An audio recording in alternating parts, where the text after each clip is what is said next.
Hi everyone, welcome to the Media Wall of second edition of CyberSec Innovation Summit and Awards 2025. So today we have with us Mr. Manish Kalra and Mr. Vamsi from NopalCyber.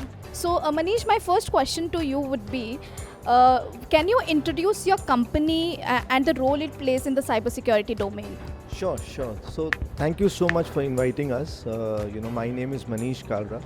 I roughly have about 28 years of corporate experience wherein I've worked in the consulting domain at Deloitte, EY, as well as Grant Thornton.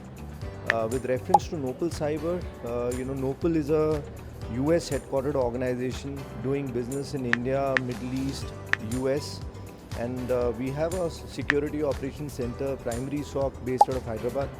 Then we have a secondary SOC which is based out of US.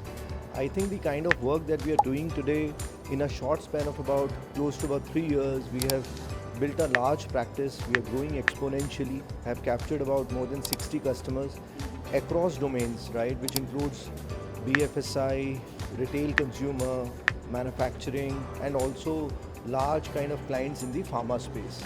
The kind of work that we are doing primarily with clients includes end-to-end solutioning for them, which includes maturity assessments. We have a niche in primarily around brand monitoring. So large amount of work that we do is around dark web, deep web monitoring, which is a continual exercise, which gives them an edge that what is their current posture, what are the issues. We look at domains and IP.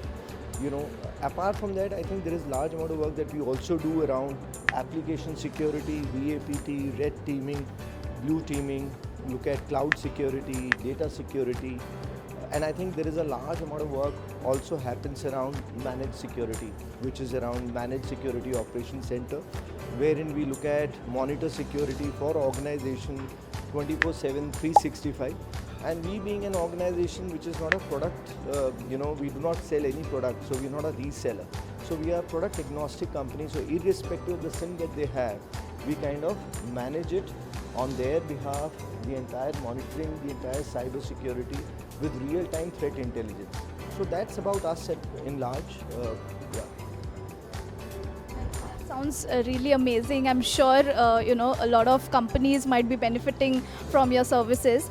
So Vamsi, my next question would be for you. Being a CISO at NopalCyber, I wanted to understand how exactly you all are helping with evolving in the AI and the digital transformation. Good evening. Thanks, Krypton, for hosting us. It's a lovely conference and meeting a lot of customers here.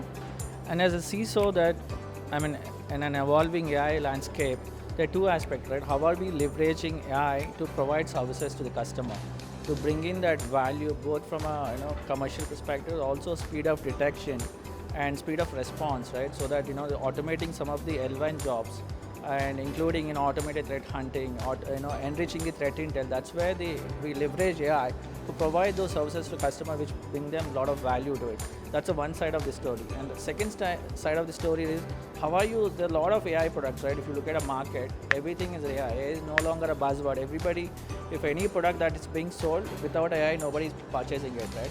But how do you secure those AI products, right? There are a lot of LLM that's being built, and a lot of companies leveraging AI to kind of to provide services to their own customers, right? It could be healthcare, it could be manufacturing, fintech. So, but are there anybody to govern those AI, ethical uses of AI? How are you checking? How are you putting a framework, governance framework to ensure that people leverage AI, ethically, and also testing the AI product, right, from a application security standpoint? So how do you do prompt engineering checks, ensuring that the data that you have is not getting into a generative AI or LLM models that are out there in the public, and also the models that are running on your sample data. How are you ensuring that the data is not modified, or they're able to get the relevant outcome from the the models that are running, right? So who is going to be testing it? So do you have a VAPT practitioner that they're going to be testing? So that's an area that we are helping customers to test the AI from a cyber application security standpoint. So those are the two areas that we are helping. That's an evolving still, but we try to as much as possible to make sure that the AI is leveraged better from a cybersecurity standpoint. Thank you. That's an amazing insight, and I truly, agree with it. AI is the new normal now. So thank you so much for your time. I also want to do a fun segment with you all. So let's move on to the next segment, which is a rapid fire, where I'll ask you a few questions, and you have to be rapid and full of fire. Okay? Yeah. So the first question is threat detection or prevention, which is more important? So when you do a threat detection, then you are able to prevent, right? So the fast of detection is very more important. Obviously, you need to have a controls to prevent it, but I would say the early detection is much important, then so that you can prevent and reduce the blast radius. Great.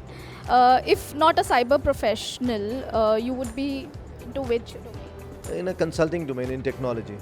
Okay, great. What's the biggest myth about cyber threats? So it's an evolving, and as everybody talked about, there's nothing, no company is not vulnerable to cyber threats. Everybody is vulnerable, but how do you put in a controls for early detection and prevent it? So like we follow that, we've been talking about resiliency framework, right? How quickly you detect and respond, and then come back to business, right? So that's where it's more important from understanding the ecosystem, and do a lot of this cyber incident response, tests, etc. Prepare ourselves and come back to business, right? Everyone is vulnerable from that perspective. Fair enough. AI, a friend or foe in cybersecurity? I think AI is a friend, right? I think AI is a friend. Short answer. Yeah. So both sides, yeah, it's a double sword. Yeah. I mean, as good as the technology, we are evolving, we are going ahead with AI, as good as it is, similarly, it has bad consequences as well. So it can, what you said is absolutely right. I completely agree. I think the way world is evolving, and I think use of AI and automation is coming in, and hence it's important for cyber practitioners to understand how to use, how to leverage AI, and primarily how do I, when we look at AI, what are the kind of issues and threat it will bring onto the table. So it needs to be, you need to be friend with them, right? Rather than looking at keeping them away, right? Yeah. The other side is the sophistication is improved because of the AI, right? So you don't have to be a hacker because you can pay a ransom. You can do a ransom as a service, and you can launch an attack. The phishing used to be normal, very unprofessional. Now it's with the AI, it's becoming more professional. It's very difficult to detect a phishing email, right? People are falling, So how do you ensure that the other side leverage AI to protect that, and also bring in a lot of awareness, etc. So that's becoming another leveraging AI at the same time, ensuring that the ethical use of AI is being put into practice. That's amazing. Thank you so much for your time. It was absolutely insightful and a little fun as well. Thank you so much for your time. It was indeed a pleasure interacting. Thanks for inviting us. Yeah. Always, always. Thank you, ma'am. Thank you.